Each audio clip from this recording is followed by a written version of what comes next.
It's the Brad and John Show. It is the Brad and John Show. Today's date is the 12th of September.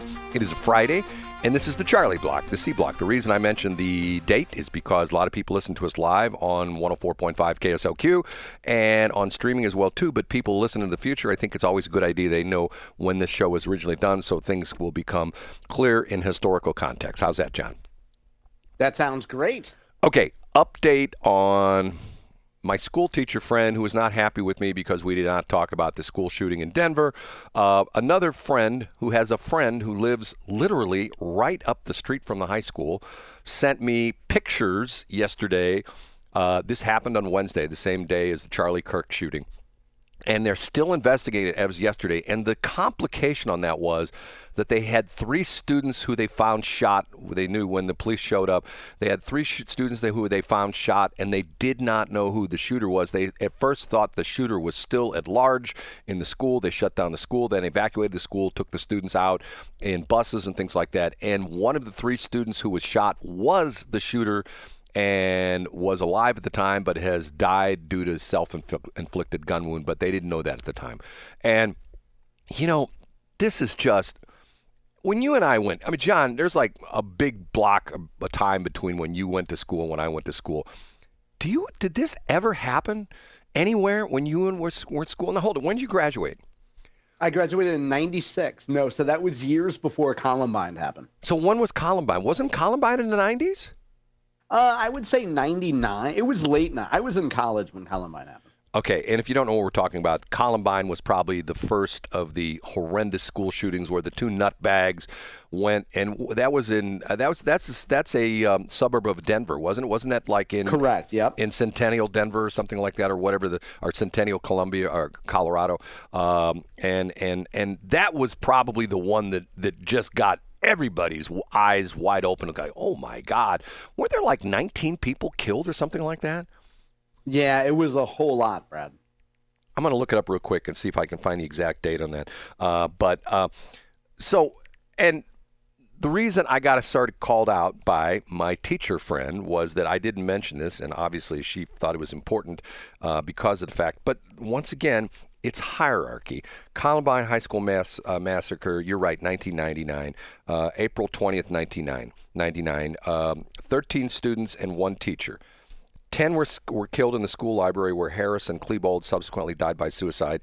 20 additional people were injured by gunshots, gunfire, and exchanged several times with law enforcement, with neither side being struck. Another 3 people were injured trying to escape. So, terrible situation. And what's happened? What's happened, John? I mean, there are some people like RFK, I'm surprised he hasn't come out and said this, that this is because of vaccines. And I know I'm saying something. People go, oh, Brad, I can't believe you said that. But some people, I've heard people say that. I've heard people say that the drugs that the kids are on now are causing this problem. In terms of like the antidepressants or the vaccines or all of it. I mean, I think it would be hard to attribute student behavior or gun violence to a vaccine. But I think you could probably attribute some of it to anxiety or maybe anti-anxiety drugs. Well, I don't know. Hold on a minute. Let me clear my voice. The sad part of this whole thing is that it ain't what it used to be. And to give John a heads up, what's the new term that's on our glossary? Oh, Dienoff. Okay. In Dienoff reference, my father, who went to school in North St. Louis, who went to Beaumont High School. Is Beaumont still open? Was Beaumont? Yeah, I think Beaumont's still open. I don't think they've closed Beaumont yet. My father, who went to Beaumont High School, was in the rifle club.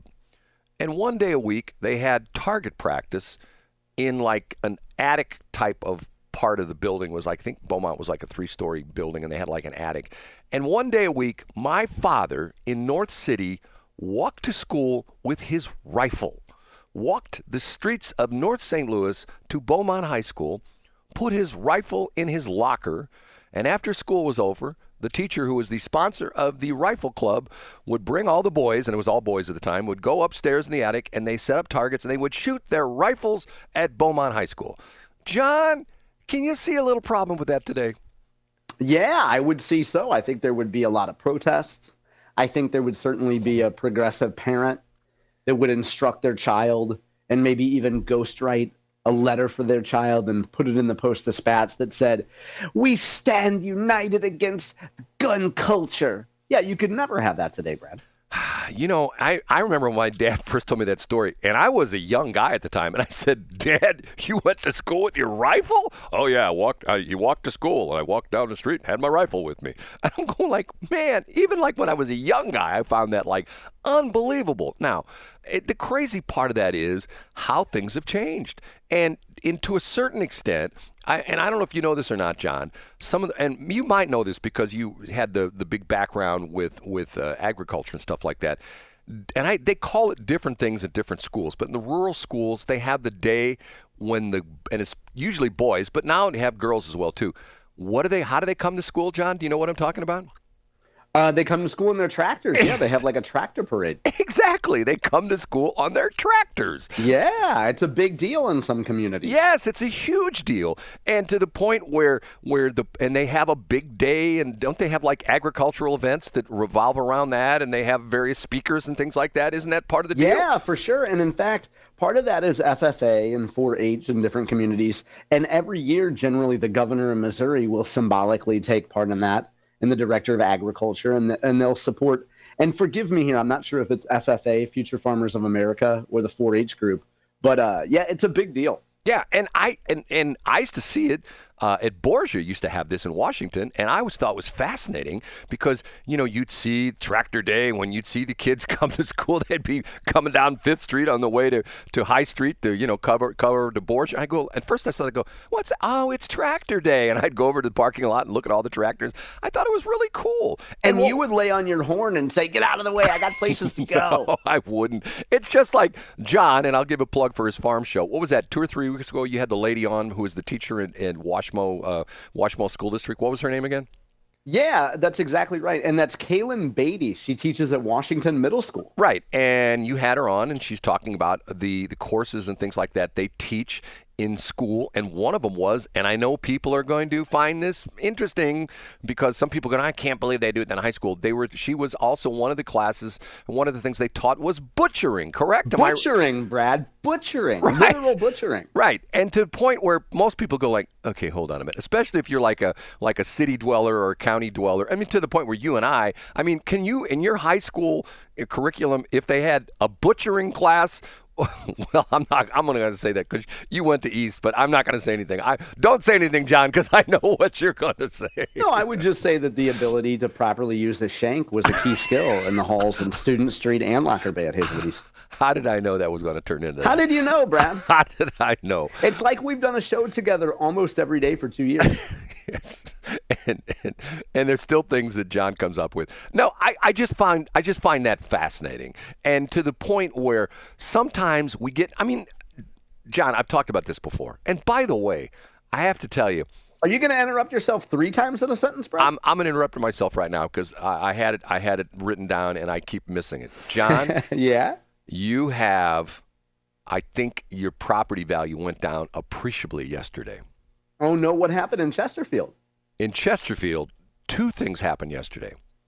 A guy jumped off of the overpass there between 141 and Clarkson Clayton. I saw the headline, yeah. And then he was hit by a car and killed, or he might have been killed when he hit the ground jumping off. And then there was a truck driver who died in the parking lot of the Chesterfield Amphitheater. And to the point where 2 deaths in Chesterfield in one day. And John, I looked this up, and in NoCo yesterday, guess how many deaths there were in NoCo yesterday? I'm not in here. North County, I would guess, according to you, I'm supposed to say 0.0, right? Yes, 0.0. And how many bodies in North County haven't been found and won't be found for a few weeks, Brett? John. So John's the one who's saying every time he mentioned North County, well, I'm not going to go up there and get my car shot at, stuff like that, because he makes fun of the fact that I go to North County all the time and I have no problem with it. But the point of it is, John, and see, is there a point, Brad? The point of this is that I say this all the time. Being a former police department employee, I was a dispatcher, And whenever I hear people say, well, I live in Clayton, we don't have any crime, I go, you just don't get it. You have lots of crime. The city's really good at keeping that down. The city's really good at not letting that stuff hit the PR wire or hear the airwaves or in the Post-Dispatch or whatever, because that's what they do. Because it destroys the narrative that, oh, there's no crime in Clayton. Oh, there's no crime in Ladue. We never have a problem in Ladue. Yeah, right. There's problems all the time. I think your trope there, Brad, was probably quite true in your era and your heyday in the 70s and 80s. And now I think if you're a business person in Clayton or Ladue, you want to highlight crime because you want your fellow businessmen and women to be aware of it and eliminate the scourge of crime. But I think your narrative, Brad, from the old-timey days, did you know that people used to go to the police station, see? And they used to look at the overnight logs, see? And they'd report crime, see? Like, I think that was very true in your era in the 70s and 80s, Brad. That's how you knew what was going on in the community. I mean, see, the interesting part of this is that so many times, see, John covers this kind of stuff. There are, I think some people call them rabble-rousers, the people that show up at city council meetings and stuff like that. And what's fascinating about this is, I'm not going to say nasty things about city councils or county councils, but for the most part, they rely upon the fact that the citizens don't really pay attention. Do you agree with that, John? Yeah, I think that's true. Sure. Because of the fact that every once in a while you get some event that everybody rallies around. I mean, like a perfect example, that was the data center in St. Charles. Huge numbers of people showed up for the meetings in St. Charles City Council. And yet when that was dead, the next week, if you were to count the attendance was probably down, like 4,000% from one week to the next? Yeah, I think so, because there's not one big hot button issue. Right. And the sad part of it is it's sort of interesting that you brought up the story about the former mayor of Kansas City talking about caves, citizens against virtually everything, because that's the way it is nowadays. There's somebody, and in St. Charles County, that there's one name. Do you know the name of this is in St. Charles County? Yeah, it's Dienoff, Brad. His initials are AD. Tell us about him. Arnie Dienoff, who shows up at every city council meeting, every county council meeting, every board meeting for the library district, for the ambulance district, every single meeting, and he's always complaining about something. He's never, to the point where, sometimes it's sort of like you want to say to one of those people, hey, has anything good happened to you today? Can you tell me anything good how about this week? How about this month? Has anything good happened to you? Is there been a point in your life this month when you say, wow, that's really nice? And you know what their answer would be? No, nothing. Yeah, I say all the time. He doesn't even know, Brad, that he could go take a trip with you. He could go mow grass. He could get his neck burned up. And yet he could still see the very prairie grass that Lewis and Clark fertilized with their human waste at a transmitter site. John, you don't believe me. If only Arnie knew how much joy he could find in the metro area. Did I tell the story of how I got shot down in Warren County again for something at my transmitter site? Did I tell you this? I don't think so, Brad. Does this have to do with parking a truck there? Yeah, I did tell the story. I mean, yeah, you did.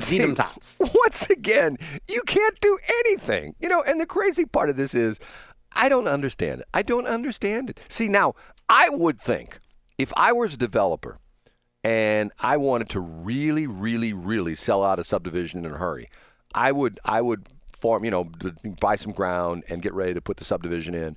And by the way, I just thought of something a couple weeks ago that I didn't bring up and I want to mention real quick.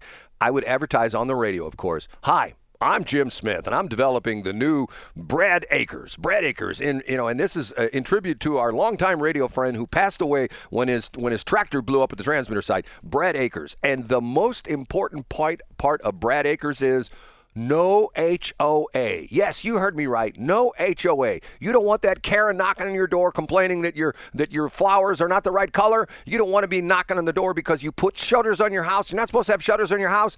It's the new subdivision with no HOA. They'd sell it out like in 10 minutes. Be sold out. Bang. All the people go, oh, I want to live in the county, but I don't want to have those HOA people after me. That's the thing for me. Okay. I think we have, real quick, Brad, I think we have a big opportunity there because we could do a remake of Green Acres called Brad Acres, and I could be the casting director. I could film the next Zsa Zsa Gabor. I love the idea. Okay, We don't have enough time to talk about it. John, remind me to tell the story of the proposed new subdivision that was, I didn't see the follow-up story on it was in South County, where people camped out to buy a lot in this subdivision. Literally camped out, brought their campers, pulled them into the property so they would be first in line to buy a lot in this subdivision. And it was in South County? Yes. Who wants to live in South St. Louis County? I thought it was fascinating because I saw it in the Post-Dispatch, and I saw the pictures, and here's people with their campers, and this was like a 5 or 6 acre estate that had been bought, and they're going to divide it into, sounded like relatively small lots because they were going to put like 50 houses in like 5 acres. I'm like, oh, man, that's going to be like, talking about you could, if your next door neighbor needs a cup of sugar, you just reach out your window and hand them to him right across the between the two houses. But anyway, we'll talk about that next week. John, Brad, I don't care how sweetly you ask me. I'm not giving you any of my sugar. No sugar tonight. Guess who? Okay, John, say goodbye because you know what's going to happen? What's going to happen? Due to my GPS clock, we are going to hit the top of the hour on the button. You ready, John? Oh, all right. See you on Monday, Brad.